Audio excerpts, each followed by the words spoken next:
بسم اللہ الرحمن الرحیم۔ پرندے جب کھاتے ہیں ان کا سر جھک جاتا ہے، اور جب پانی پیتے ہیں تو ان کی نگاہ آسمان پر اٹھ جاتی ہے۔ یہ عاجزی اور شکر گزاری کی خوبصورت مثال ہے۔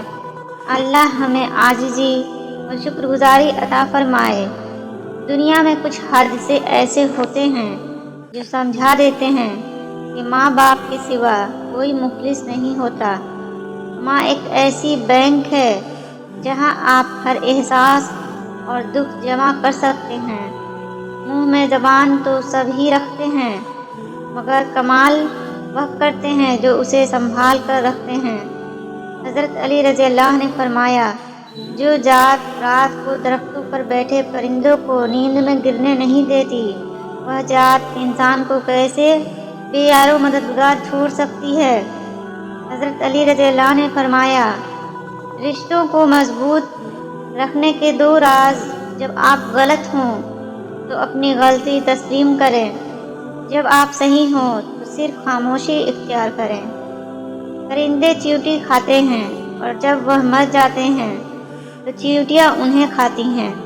حالات بدل سکتے ہیں، کسی کو کم مت سمجھو، کیونکہ آج آپ طاقتور ہو سکتے ہو، لیکن یاد رکھنا وقت آپ سے زیادہ مضبوط ہے۔ رشتوں کے بازار میں آج کل وہ لوگ ہمیشہ اکیلے پائے جاتے ہیں جو دل اور زبان کے سچے ہوتے ہیں۔ جو لوگ کہتے ہیں نیکی کا زمانہ نہیں رہا، وہ دراصل انسانوں سے نیکی کا صلہ چاہتے ہیں۔ جو اللہ کی رضا کے لیے نیکی کرتے ہیں ان کے لیے ہر زمانہ نیکی کا ہوتا ہے۔ انسان رشتے بدلتا ہے، دوست بدلتا ہے، پھر بھی وہ پریشان کیوں رہتا ہے؟ کیونکہ وہ خود کو نہیں بدلتا۔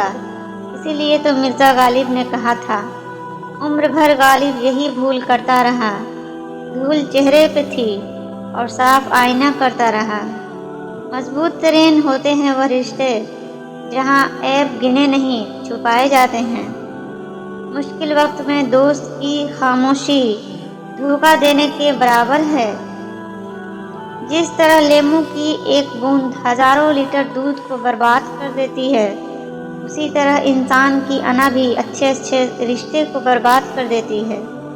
اگر تمہارے رزق میں دوسروں کی ضروریات پوری ہو رہی ہیں تو تم خوش نصیب ہو کہ رب تمہارا رزق پاک کر رہا ہے۔ ممکن ہے کہ میں غلط ہوں، پر میرا تجربہ یہ بتاتا ہے کہ غربت ہمیشہ محبتوں اور رشتوں کو کمزور کر دیتی ہے۔ دعا جب بھی کسی کی دعا دو، اچھے اور سچے دل سے دینا، کیونکہ وہ دعا پہلے آپ کے اپنے حق میں قبول ہوتی ہے۔